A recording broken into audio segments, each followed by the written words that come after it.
Today we are talking about one of the most effective block and counter combinations that you're going to see in fight sports. But many people who are at that beginner intermediate level are not able to execute this technique simply because nobody has showed it to them correctly. Nobody has truly broken it down. Today I'm going to do that for you. We are talking about blocking a round kick and then scooping it through. There's so many small details which we really need to understand before we can properly execute.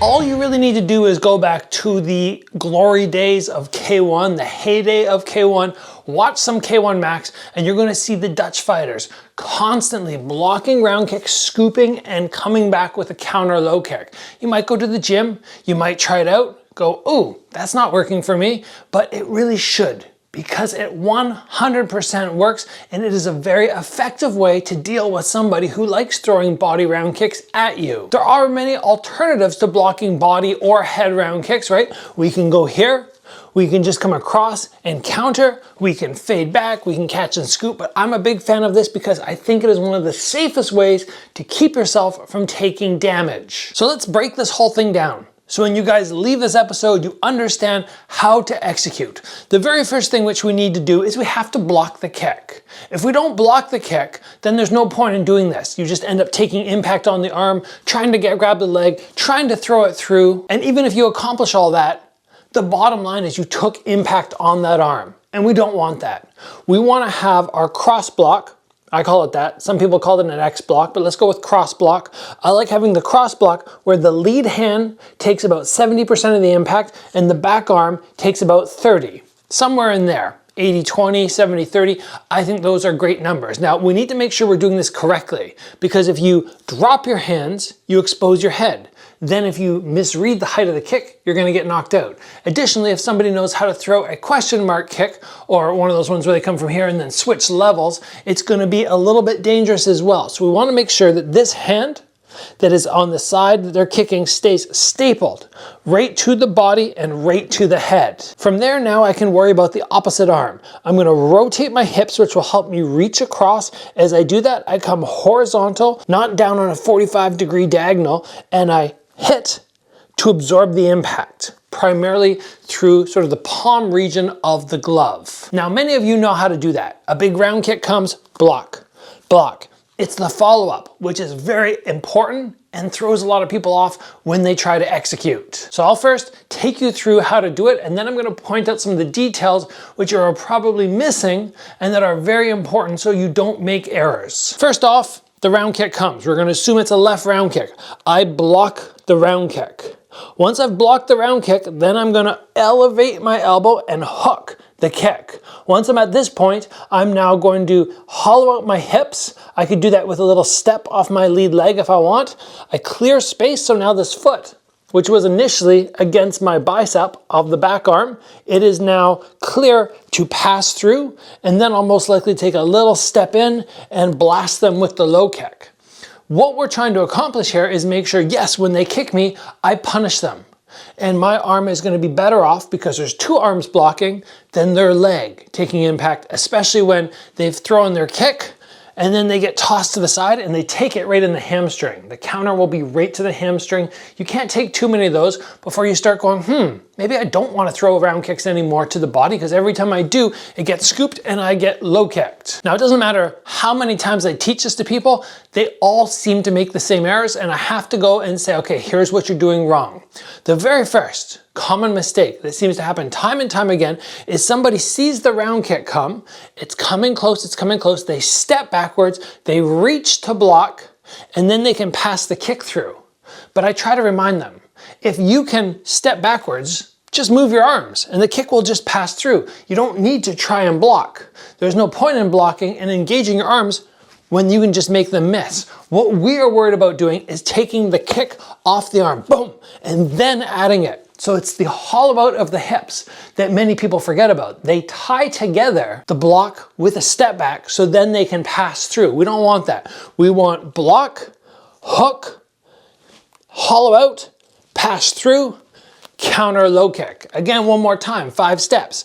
Block, hook, hollow out, pass through, counter, low kick. Another common mistake that many people make is when they go to block, they try to elevate their elbow too early. So they go, okay, I got it. But now this arm did not engage. It was not actually blocking. It's just reaching and hooking, which again means the back arm is taking all the impact. And if you put their shin against this arm and you take 5 or 6, it's kind of like a baseball bat coming at your arm. You take 5 or 6 of those, you might start really breaking down. So we need to make sure it's 1, 2. We block first, boom, and then we come over top, 1, 2. And it can be very fast, but it does not need to be just grab. That's entirely wrong. The final mistake, which is very common that I want to point out, is timing on everything. There is a certain element of speed required to execute this, because once I get to here, and then I go to hook, and then I scoop through, if I pause on any of those, the guy's gonna get his leg away. I can't block and be sluggish on elevating and hooking. But then if I pause here, they're just gonna get out very easy. I'm not strong in this position. So it's gotta be 1, 2, and 3, all done quickly, then the fast pass through, and then yeah, I gotta get to that low kick. This is not like a lot of other catches, where if they throw the round kick, you can go catch, and you can pause for a moment, or you do the outside catch, and you can pause for a second. This is fast, it's fluid, and there's no time to stop and think, which is why you really have to ingrain it, get the techniques down correctly, and make it a muscle memory thing, as opposed to, okay, here's stage 1, stage 2, stage 3. No, at that point, their kick or their leg is already gone. They've rechambered or they've escaped your little hook. So if I was gonna teach you, if I was saying somebody's gonna kick at you, how should we break this down? I would ask the kicker to come fairly slow. Just like that. If the person can't kick slow, which a lot of people can't, I say just take your arm and just swing it. You just swing it in, and then the person can practice, okay, the swing comes, I block, and then immediately I hook. And then I have to remember to get my hips back because I can't pass it through because the arm is stopping me, or the leg is stopping me from being able to swing this pass. So I have to create the space, just pull away, pass it through, and then I can get to my low kick. My low kick can be done with a step or without.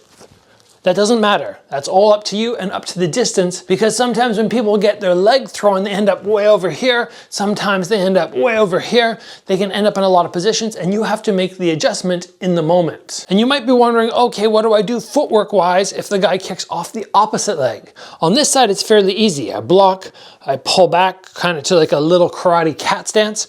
On this side, I don't want to take a block, hook, hollow out, massive step back, because now the time it takes me to get into my kick is far too long and this guy's gonna be gone. But if you want, instead of going to that little cat stance, you could take a tiny step back. I block, I hook, take a tiny step back, I throw through, and now what I've accomplished is this leg, which was gonna be in the lead if I did a little step and not have too much power, I've now moved it to a point of power, because it's in the rear, and then I can fire off and make the back hip turn into the front hip, which gives me that much more power. This block and scoop and counter all comes together so nicely. People like Andy Sauer, time and time and time again, proved how effective it is.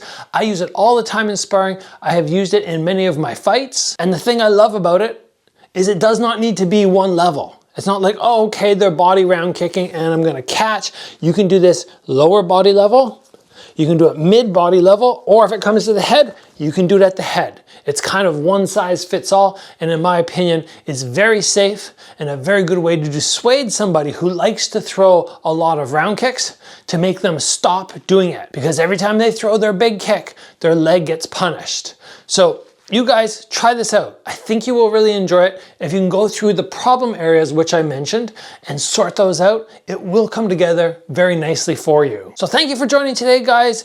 As always, train hard. I will see you back here soon for another video.